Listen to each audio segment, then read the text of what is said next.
बड़ी सुंदर कथा आई है। प्रश्न उठा है यहां अष्टम स्कंद के प्रारंभिक अध्यायों में ईश तत्व के संबंध में परीक्षित ने श्री सुखदेव जी से जिज्ञासा की है कि हे प्रभु, ये ईश्वर का वास्तविक स्वरूप क्या है? जगत, जीव और जगदीश,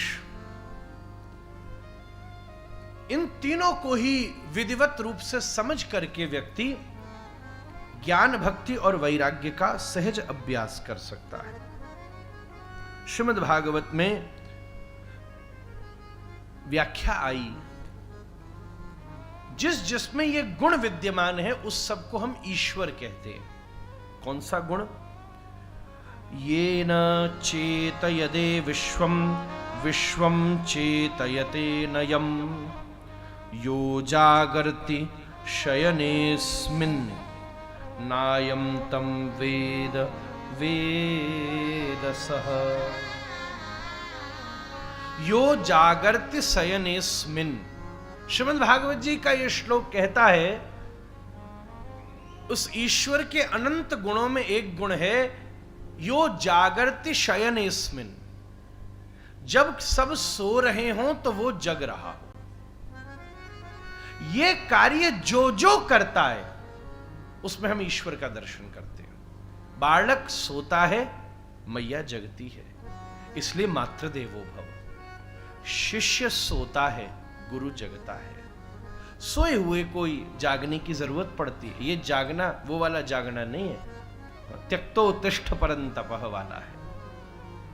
इसलिए उसमें ईश्वर का दर्शन होता है।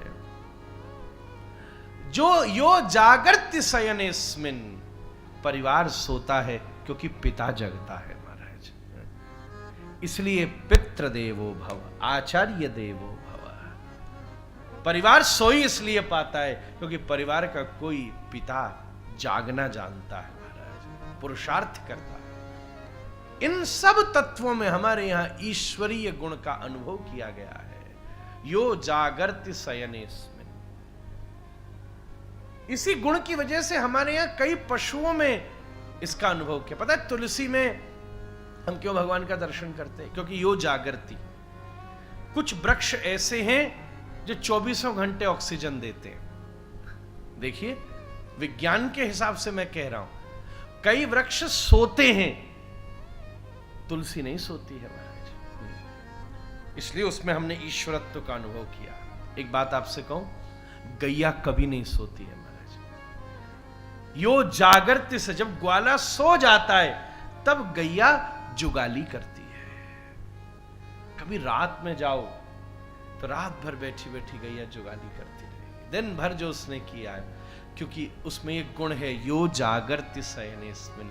इसलिए भारतीय मनीषा उस गोवंश में भी परमात्मा का अनुभव करती है महाराज। इस बात की गंभीरता को ऐसे उतारिएगा। हमारे यहां इस हर गुण में पृथ्वी की पूजा क्यों होती है? क्योंकि यो जागर्ति शयनेस्मिन्। सब सो जाते हैं तब भी पृथ्वी जागृत रहती है, बीज को विकसित करती है, चंद्रमा का आवाहन करती है, अगले दिन होने वाली तप्तता से पृथ्वी को तैयार करती है, अपनी वाष्प खनिज वनस्पतियों को तैयार करती है। यो जागर्ति शयनेस्मिन्। सूर्य में ईश्वर का दर्शन होता है। जब एक तरफ सब सो जाते तब भी दूसरी तरफ सूर्य जगा होता है।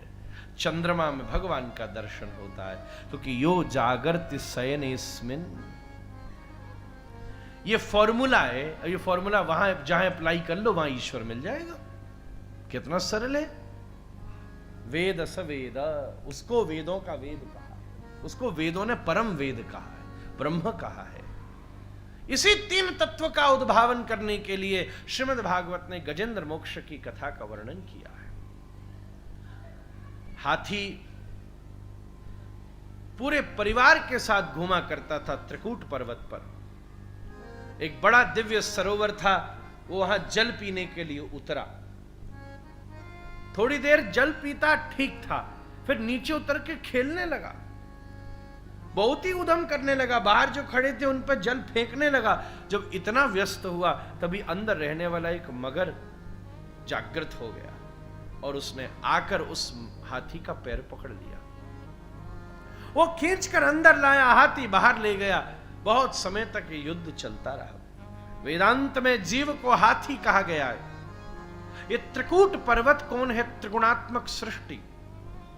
और ये सरोवर क्या है? संसार सागर। जीव के मन में तृष्णा जगी, तृष्णा, जब तृष्णा की जागृति होती है तभी वो सरोवर में आता है। तो ठीक है, तृष्णा की जागृति होती, पर तृष्णा की जागृति ने उस हाथी को कृष्ण को ही भुलवा दिया महाराज। और वो तो इसी जल में, जो उसका स्थान भी नहीं था, उसी में सुख लेने लगा। मर्त्यलोक में हम राज करना चाहते, कैसा दुर्भाग्य। तभी एक मगर ने चरण पकड़ लिया महाराज। सबसे पहले ये मगर काल है, काल सबसे पहले पैर ही पकड़ता है। अरे अब हम नीचे नहीं बैठ सकते, अब घुटना खराब हो गए, अब कमर खराब हो गई, अब पेट खराब हो गया।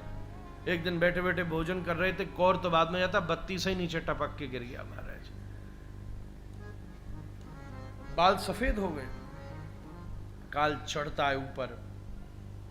यह भी ऐसे ही प्रभावी हो रहा था, पर हाथी भी उससे बार बार बाहर ले आता था। जीवन में जब तक वृद्धावस्था नहीं आती तब तक व्यक्ति अपने जीवन के काल के प्रभाव से स्वयं बचने का प्रयास करता है, पर जब स्वयं शिथिल हो जाता है तब परिवार वालों से अपेक्षा रखता है। तू मुझे उठा के चला दे, तू मुझे सुला देना, तू मुझे खिला देना। रिश्तेदारों को पुकारा इस हाथी ने, स्वजन, जब स्वबल समाप्त हुआ तो स्वजन को पुकारा। वो बोले भैया खुद को तो हाथी ने पकड़ ही लियो है, मगर को हम उतर गए तो हमको भी पकड़ लेगा महाराज। कोई नहीं आया। कौन आता है महाराज? सैकड़ों लोगों की महफिल में रहने वाला वो व्यक्ति अस्पताल में अकेला पड़ा रहता महाराज। 4 बच्चा है,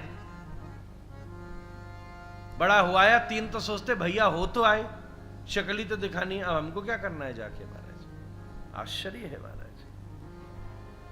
बाप भी सोच लेता कि पहले बेटा को रोटी कमा के खिला के दे दी, 3 अपने आप खा लेंगे, तो आज ये औकात रहती क्या महाराज?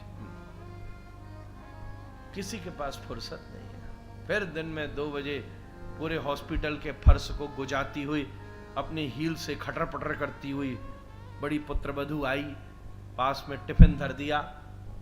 बाबूजी, नर्स को कह दिया भूख लगे तो खिला देना। पापा, होप यू डूइंग फाइन। ठीक है, ख्याल रखिएगा, मेरे को एक किटी पार्टी में जाना था।